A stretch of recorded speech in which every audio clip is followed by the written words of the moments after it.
আজকে আপনাদেরকে ঘরের ভিতরটা শেয়ার করব। আসলে অনেকে পুরো ঘরটা দেখতে চেয়েছিলেন। আমি আসলে ঘরটা দেখিয়েছিলাম আপনাদের সাথে, কিন্তু ঘরের ভিতরের ভিউটা শেয়ার করি নাই। ভাবলাম আপনাদের সাথে একটু শেয়ার করি। তো আমি যে রুমটাতে থাকি, আসলে এই রুমের এই ফার্নিচারগুলো নতুন আনা হয়েছে, দেখতেই পাচ্ছেন। তো এটা হচ্ছে আলমারি, 4 পাটের একটা আলমারি। কেমন হয়েছে অবশ্যই কিন্তু কমেন্ট করে জানাবেন। আমাদের আরেকটা বাড়ি আছে, আসলে ওইখানে বিল্ডিং করা হয়েছে, কিন্তু সেখানে আসলে কেউ থাকে না। আমার শ্বশুর যেহেতু এই বাড়িতেই মারা গিয়েছে, আমার শাশুড়ি আসলে ওই বাড়িতে যেতে চায় না। তারা এই বাড়িতে প্রায় 30 থেকে 40 বছর ধরে ছিল। তার স্বামীর অনেক স্মৃতি আছে, যার কারণে সে এখান থেকে যেতে চায় না। আর আমার শ্বশুরের আগের যে ঘরটা ছিল, সেই ঘরটা ভেঙে তাকে নতুন করে এই ঘরটা করে দেওয়া হয়েছে। আর ভিতরে একটা ওয়াশরুম করে দেওয়া হয়েছে। যেহেতু সে যেতে চায় না, তার সুবিধার জন্য তাকে এগুলো করে দেওয়া হয়েছে।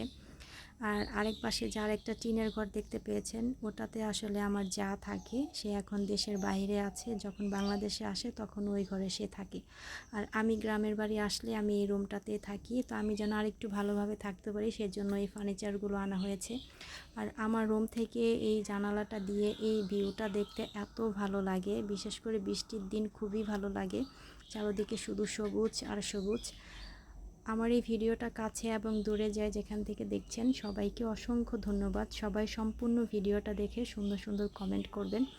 আপনাদের কমেন্টগুলো পড়তেই খুবই ভালো লাগে, নতুন করে ভিডিও বানাতে অনেকটাই উৎসাহ দেয়। আর নতুনদেরকে সবাই বেশি বেশি করে সাপোর্ট করবেন। আসলে আপনাদের সাপোর্টে আপনি যেই হই না কেন, সামনে অনেক দূর এগিয়ে যেতে পারবো। আমি অনেক দিন ভিডিও আপলোড করি নাই আমার পেজে। আসলে ভিডিওতে একদম ভিউজ হয় না, যার কারণে ভিডিও দিতে ইচ্ছে করে না।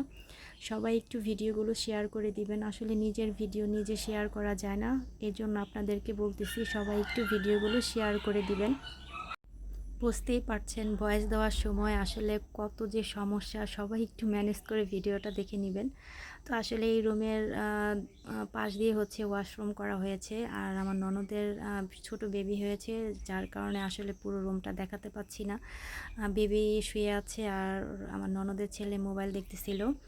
আর রুমের দুই পাশ দিয়ে হচ্ছে দুইটা দরজা দেওয়া হয়েছে। আর এই যে আমরা কিন্তু গ্রামের ভাষায় এটাকে ওটা বলি, আপনারা কে কী বলেন অবশ্যই কিন্তু কমেন্ট করে জানাবেন। আর এখান দিয়ে হচ্ছে রান্নাঘরে যাওয়ার সিস্টেম করে দেওয়া হয়েছে, এখানে রান্না করা হয়। আর এই যে দেখতেই পাচ্ছেন, আমার শাশুড়ি হচ্ছে এখানে চিরা রোদ দিয়ে রেখেছে তার মেয়েকে খাওয়ানোর জন্য, যেহেতু ছোট বেবি হয়েছে, কিছুদিন হয়েছে। আর পাশেই দেখতে পাচ্ছেন আরেকটা টিনের ঘর দেখা যাচ্ছে। আর এই হচ্ছে পুরো বাড়ির ভিউটা। আপনাদের কাছে কেমন লেগেছে অবশ্যই কিন্তু কমেন্ট করে জানাবেন। আর এটা হচ্ছে আমার রুম থেকে বাহিরে বের হওয়ার দরজাটা। আর এখানেও একটা ওড়া দেওয়া হয়েছে। আর বিকেলবেলা এখানে বসে গল্প করলে খুবই ভালো লাগে।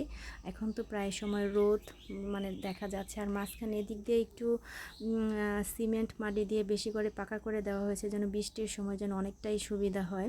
আর এদিকে বিকেলবেলা আমার ছেলে দেখেন ওটার মধ্যে বসে মাশাআল্লাহ অনেক সুন্দর খেলা করতেছে। সবাই অনেক বেশি ভালো থাকবেন। আল্লাহ হাফিজ।